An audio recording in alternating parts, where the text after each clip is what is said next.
자, 지난주에 이제 얼리 데드라인이 끝나고 제보하실 에피소드가 있다고 연락을 하셨는데, 근데 이 친구 같은 경우는 학교를 저희가 알기로 대충 한 15개 정도를 지금 하고 있고 그중에 거의 10개를 이번에 얼리로 다 넣은 거예요. 그러니까 얘 입장에선 레귤러 5개밖에 안 남은 거예요 지금. 그러니까 빨리 끝내고 싶었겠죠. 그래서 이제 쥐가 다 했대요. 파이널 리뷰를 해달래요. 그래서 오케이 세션 하자. 그래서 만났는데 쭉 훑고 있는데 좀 뭐가 냄새가 나는 거예요. 에세이를 읽고 있는데 이게 아닌 것 같아요. 왜냐면 저도 제가 쓰는 스타일이 있고 저희 영어 선생님이 이제 리터치를 해주시는 감각을 저도 제가 몇 년인데 같이 한 세월이 딱 보면 안단 말이에요. 근데 이게 좀 냄새가 나요. 그래서 물어봤죠 일단. 그러면 네가 직접 쓴 거냐 아니면 챗GPT의 도움을 받아서 쓴 거냐 하니까 지가 직접 썼대요.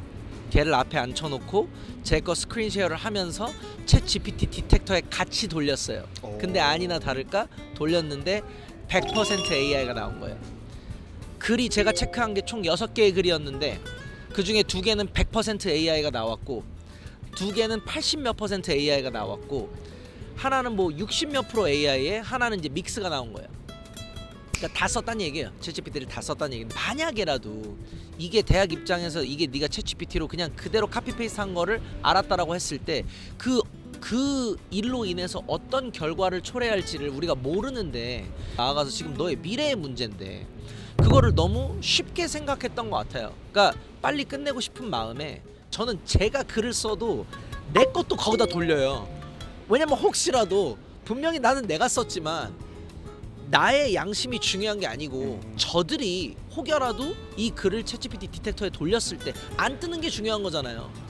내가 아무리 어필을 한다 한들 저들이 알 게 뭐예요. 시스템이 나오는 게 결국 답인 건데 오해를 살 수 있으니까. 그럼요. 괜한 오해를 살 필요 없기 때문에 혹시라도 그런 케이스가 있다면 다시 조정을 하려고. 좋아요, 구독 부탁해. 지금 제 학생 중에 하나가 저하고 지금 대학 원서를 쓰고 있지만 이 친구는 이제 미술을 하는 친구라서 이 미술을 따로 담당해주는 그 기관이 따로 있어요. 그리고 거기에서 어느 정도 이 대학 원서를 좀 같이 터치를 하나 봐요. 그러니까 어떻게 보면은 뭐 더블 컨설팅이라는 느낌을 볼 수도 있겠죠. 미술을 하는 친구들은 기본적으로 다 그 아트 포트폴리오를 만들어야 돼요. 그럼 그 포트폴리오 안에 여러 가지 이제 그 작품들이 있을 것이고 그 작품에 대한 내용을 간략하게 설명을 해야 되는 부분이 있어요. 보통 한 100개에서 150단어 정도를 사용을 하고 뭐 코넬 같은 데 같은 경우는 뭐 코넬 50라 그래가지고 뭐 50단어로 또 더 줄여야 되는 뭐 이런 작업들이 있는데 그거를 이제 해온 거예요. 근데 저희 같은 경우는 다 이제 워딩을 어느 정도 톤을 맞춰야 되니까 제가 한번 쭉 리뷰를 하고 있는데 이것도 냄새가 나는 거예요. 뭐가 좀 이상한 거예요.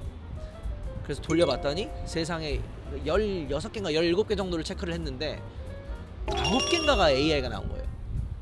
그러니까 이 9개가 완전히 100% AI. 제가 학생한테 물어봤어요. 진짜 너무 억울하다라는 톤으로 자기는 안 썼다는 거예요. 그래서 자초지정을 쭉 들어보고 하니 1차적으로 그 미술학원에서 이렇게 쓰면 된다라고 이렇게 틀을 잡아줬대요. 가이드라인을 줬구나. 예, 그 가이드라인 틀을 잡아주고 그 틀을 토대로 해서 자기가 자기 워딩으로 그걸 입혔다는 거예요. 자, 근데 여기서 진짜 중요한 포인트가 나갑니다. 이거 지금 이 영상을 시청하시는 분들이 이거 잘 하셔야 되는 게 보세요. 챗 GPT한테 예를 들어서 제가 예시를 하나 들어볼게요. 뭐 K드라마 막장 스토리가 들어간 3분짜리 단편 소설을 써줘 라고 하면 얘가 써줄 거잖아요. 그러면 그 써준 거를 쭉 보고 내가 내 워딩으로 다 바꿔서 내가 이 워드닥에 쓴다고 가정을 해봐요. 그래도 챗GPT 100% 나옵니다.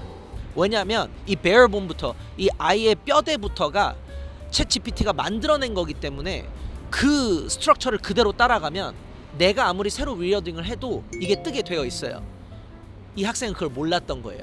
그쪽에서 이미 처음부터 그 뼈대를 챗GPT로 만들어냈으니 얘가 아무리 열심히 고친다 한들 이게 디텍터에 감지가 안 될 수가 없었던 거죠.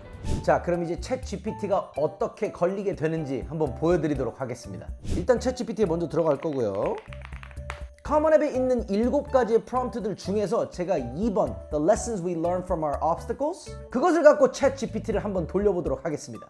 지금부터 제가 쓰는 내용들은 다 허구의 내용임을 다시 한번 강조드립니다. 나는 내가 이민자로서 영어가 불편한 엄마 아빠를 도와가면서 커먼 앱이 요구하는 영어 단어 650 단어로 딱 맞춰서 내 스토리를 잘 부각시킬 수 있는 스타일로 써줘.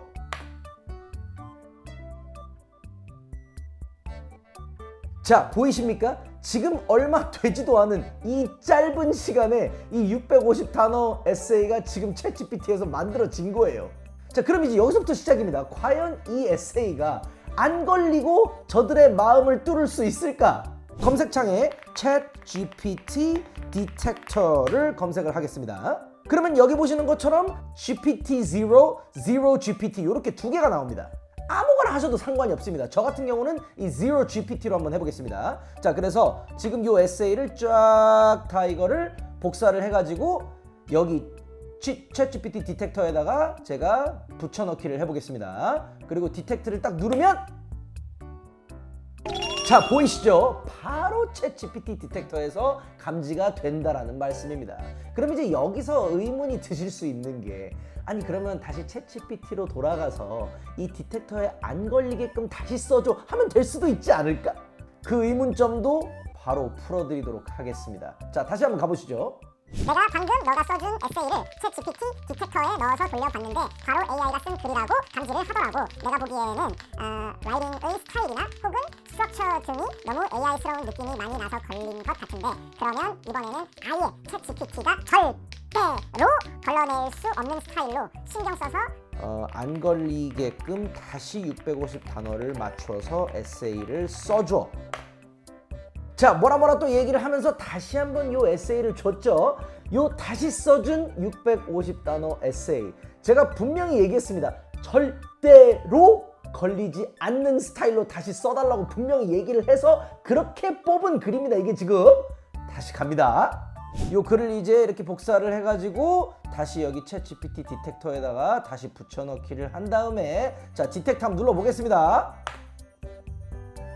보이십니까? 말씀드렸지 않습니까? 절대로 안 걸릴 수가 없습니다. 이게 생각을 해보세요. AI가 어느 특정한 시스템, 어느 특정한 알고리즘으로 분명히 쓴 글일 텐데 그 똑같은 AI 시스템이 어떻게 이걸 못 잡겠냔 말이죠. 제가 개인적으로 이번에 하도 이 챗GPT 사건들 때문에 아주 골치를 썩어가지고 별의 별짓을 다 해봤거든요. 어디까지 테스트를 해봤냐면 제가 이러한 에세이를 한글로 먼저 써줘 라고 한 다음에 그 한글로 쓴 에세이를 얘한테 번역을 해달라고 해서 그것을 넣었을 때도 역시 걸렸고요. 더 나아가서는 그 한글로 써준 그 에세이를 얘한테 번역을 맡긴 게 아니라 내가 스스로 번역을 해서 이거를 써서 하면은 안 걸릴 수도 있지 않을까 해서 그 영어가 아닌 한글로 써준 그 에세이를 제가 영어로 번역을 해서 챗GPT 디텍터에 돌려서 넣어봤어도 그래도 걸립니다. 어디까지나 참고만 하시는 목적으로 사용을 하시고 참고를 하는 것도 거기에 있는 내용을 참고하시지 말고 내가 이러이러한 스토리가 있는데 이러한 비슷한 스토리를 어떻게 에세이로 잘 담아냈는지 온라인상에 나름 괜찮게 썼다라는 글들을 좀 모아서 보여줘 이런 식으로 사용을 하셔야지 절대로 이걸로 글을 창작하는 목적으로 사용하시면 절대로 안 됩니다. 이 챗GPT 같은 경우도 이건 플레이저리즘이에요. 그냥 쉽게 얘기해서 표절이란 말입니다. 이건 내가 쓴 글이 아니라는 거예요.